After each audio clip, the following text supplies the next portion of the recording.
हाय सांग माने नमस्कार मु काजल स्वागत करुच्ची मोर तपनश्रीकाजल किचन को आउ गोटे नुआ वीडियो सहित चलतु आज आम गुजरात रो दाल ढोकला बा बिहारी स्टाइल जहाँ दाल पिठी बा दाल की दुल्हन कही से रेसिपीटा बनैबा।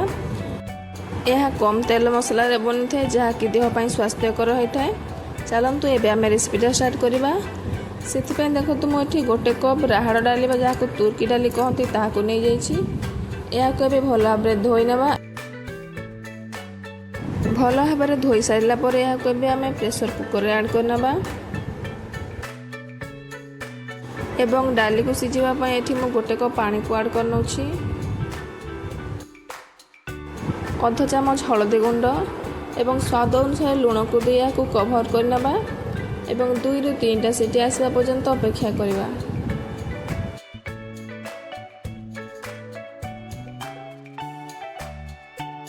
डाली रे सीटी आसवा भितर आम चलतु पिठी बा ढोकला बनवाई ये अटा को चकटी नवा।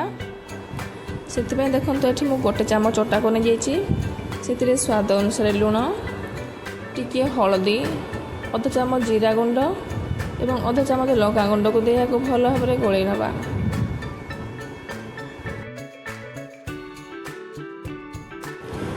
एथिरे आम अल्प अल्प पानी को ऐड कर गोटे सॉफ्ट डो बनैबा। डो को बेसी हार्ड करेनि ना पिठी गुड़ाक सीझबनी डाली रे।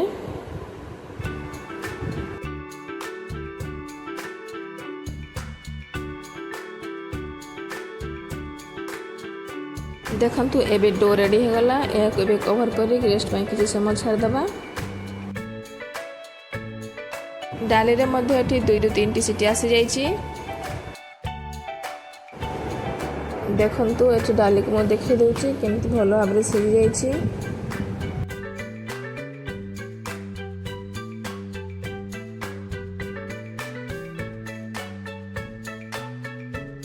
एबे चलंतु डाली को छुंको दे देबा। से प्रथमे गैस ऑन करी कड़े बसेबा एवं से गोटे चामच तेल को ऐड कर नबा।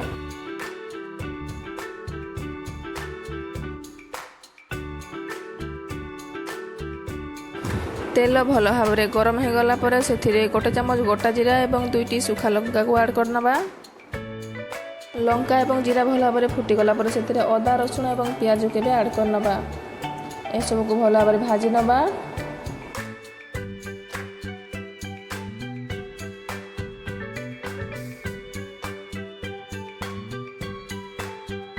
प्याज भल भाव में भाजी हो गला पर से आम टमाटो को ऐड करनबा एवं टमाटो को सीझापी अल्प टिके लुण को ऐड करनबा। ए सब को भल भाव में गोल नबा एवं टमाटो सॉर्ट होने किसी समय छाड़ीदबा।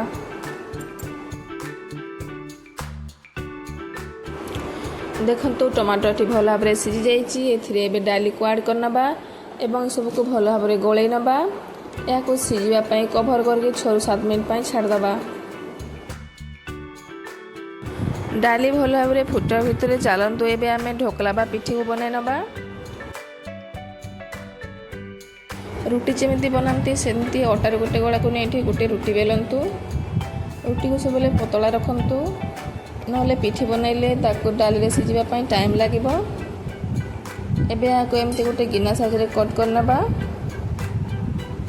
देखंतु एमती कट करिवे।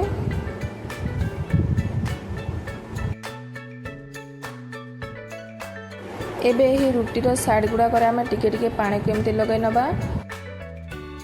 कारण पिठी गुड़ाक भल भाव में चिपकिकी रहिबो परस्पर सहित एवं डाली रे पकेला बेले यह छाड़बनी।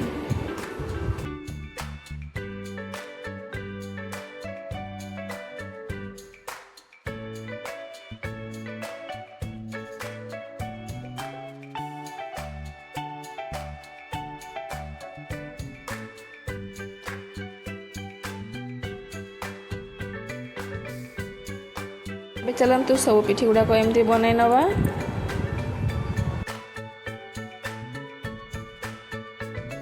तो सब पिठी गुड़ाक एमती बनी जाइए।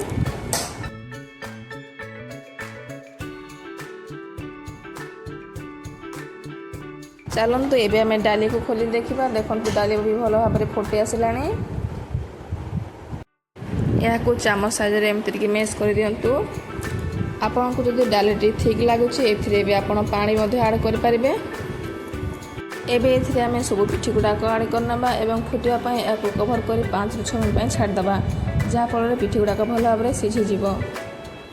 चलते एबे खोलिकी देखा। देखंतु एठी पिठी गुड़ाक भल भाव में सीझी जाइछि। खड़िका साहाय्य याकु बुलाइले मध्य भांगुनी, एमती हेबा दरकार। देखंतु ए रेसिपीटा कम तेल मसला बनुथिबारु यह बहुत स्वास्थ्यकर एवं स्वादिया मध्य लागिଥାଏ।